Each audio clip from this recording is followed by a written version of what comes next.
नमस्कार विद्यार्थी मित्र मैत्रिणींनो, स्वागत आहे महासेमी इंग्लिश चॅनलवर। आज आपण बघणार आहोत नॅचरल रिसोर्सेस क्लास 6 चा topic.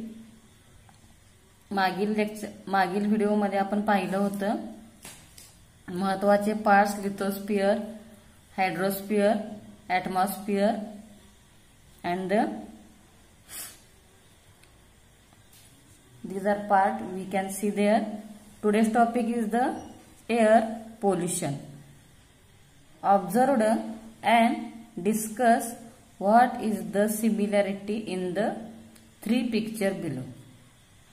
So here they tell us that observe म्हणजेच पहा, discuss म्हणजे चर्चा करा, what is the similarity in the three pictures below.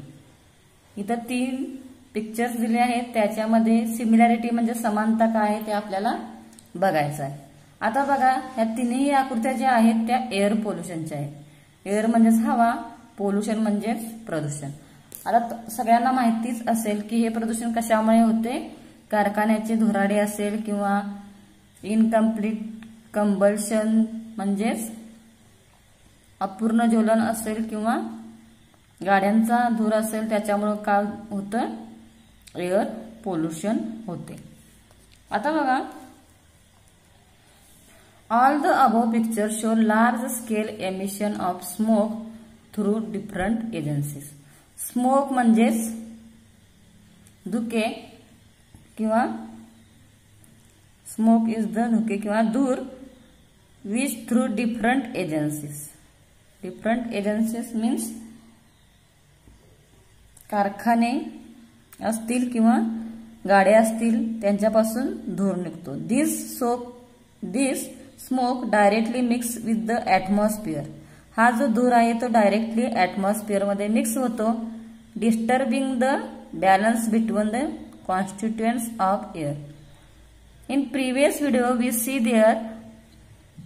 their constituents of air are nitrogen, carbon dioxide. These are the constituents, and when these are polluted by the smoke, then the air is polluted, and this is called as air pollution. Air pollution is caused due to the different smoke through different agencies, and this disturbs the balance between constituents of air. So such type of pollution is called as air pollution. Harmful gases म्हणजेच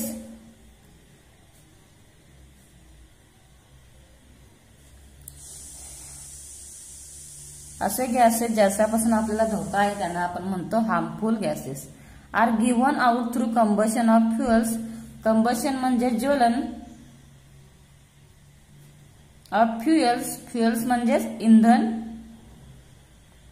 in vehicles म्हणजे वाहने, and in big industries म्हणजेच कारखाने, and also through incomplete combustion of fuels. Incomplete म्हणजेच अपूर्ण ज्वलन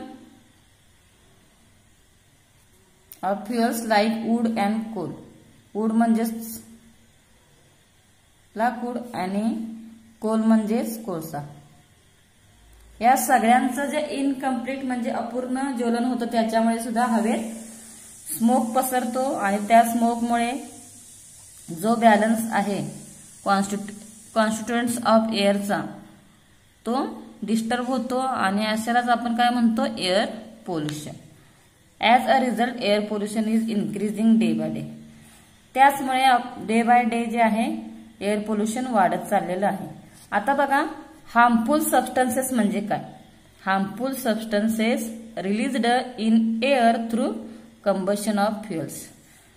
आता बघा, जो हा कारखान्यातील धूर असेल किंवा गाड्यांचा धूर असेल किंवा इनकम्प्लीट कंबशन म्हणजेच अपूर्ण ज्वलन असेल, त्याच्यामुळे जो स्मोक आहे तो ॲटमॉस्फिअर मध्ये मिक्स होतो, आणि त्याच्यामुळे हार्मफुल गॅसेस तयार होतात। आणि ते जे गॅसेस आहेत तो पहिला आहे nitrogen dioxide, that is NO2, carbon dioxide that is CO2, carbon monoxide that is CO, sulfur dioxide that is SO2 and soot. These are the 5 harmful substances released in air. म्हणजेच हे जे 5 harmful substances आहेत ते air मध्ये release होतात through combustion of fuels. Combustion of fuels म्हणजे फ्युएलच्या ज्वलनापासून हे 5 harmful substance आहेत ते हवेमध्ये मिक्स होतात आणि त्याचा परिणाम मानवी जीवनावर त्याच प्रकारे वनस्पतींच्यावरही आपल्याला पाहायला मिळतो.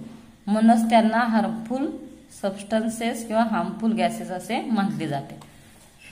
आता बघा याच्यापासून वाचण्यासाठी एक लेयर असतो त्याला आपण बोलतो ओझोन लेयर आणि the protective shell. That is ozone is the protective shell. Protective म्हणजेच संरक्षणात्मक सेल म्हणजे कक्षा. ओझोन लेयर ओझोनचा थर आहे त्याला प्रोटेक्टिव्ह सेल म्हणतात. There is layer of ozone O3. ऑक्सिजनचे 3 मोल्स एकत्र येऊन O3 बनतो त्यालाच आपण म्हणतो ozone. Ozone gas in the lowest part of stratosphere. Ozone gas is not directly useful for survival of living things. Ozone जो आहे तो लिव्हिंग थिंग्स साठी डायरेक्टली युजफुल नाही आहे तरी पण तो very important for living things to have this layer of ozone. जरी तो डायरेक्टली इम्पॉर्टंट नसेल तरीही तो important for living things to have ozone layer at high altitude around the अर्थ. तो पृथ्वीच्या हाय अल्टिट्यूड अराउंड द अर्थ आहे पृथ्वीच्या सभोवताली पसरलेला आहे. The ultraviolet rays coming from the sun are very harmful. म्हणजे जे सूर्याकडून किरणे येतात ती हार्मफुल असतात for living things. The ozone gas absorb this rays. As a result life on earth is protected. That means when the sunlight is falls on earth there are so many harmful gases or harmful rays in that the light, but there in between ozone gas is there. It absorbs the rays. Ozone gas जो आहे तो सूर्यापासून येणारे harmful किरणे आहेत तो absorb करतो आणि फक्त जे महत्वाचे रेज आहेत ते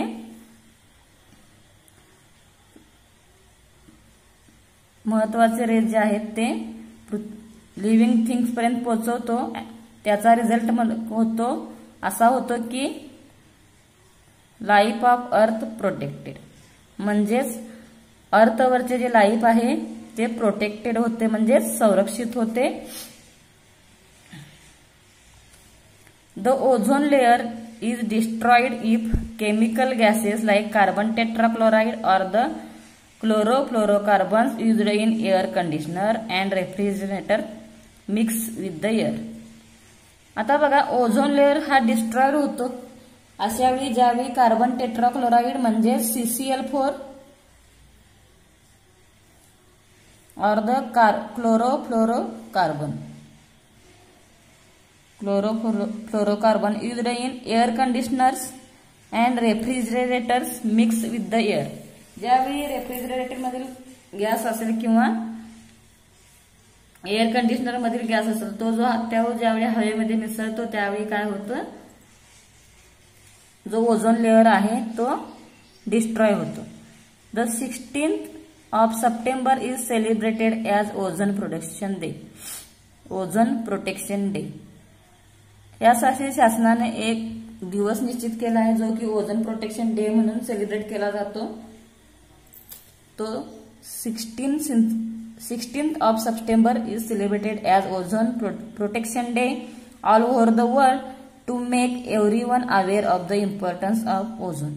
So, ओझोनचं सगळ्यांना अवेअरनेस यावा, जागृती यावी ओझोनविषयी, ओझोनची माहिती मिळावी सगळ्यांना म्हणून 16 सप्टेंबर हा दिवस ओझोन प्रोटेक्शन डे म्हणून साजरा केला जातो. पूर्ण वर्ल्ड मध्ये हा डे साजरा केला जातो 16 September rose. So overall ozone is the most important because it contains oxygen 3 molecules and it protects us from the harmful rays. So oxygen layer is the protective seal.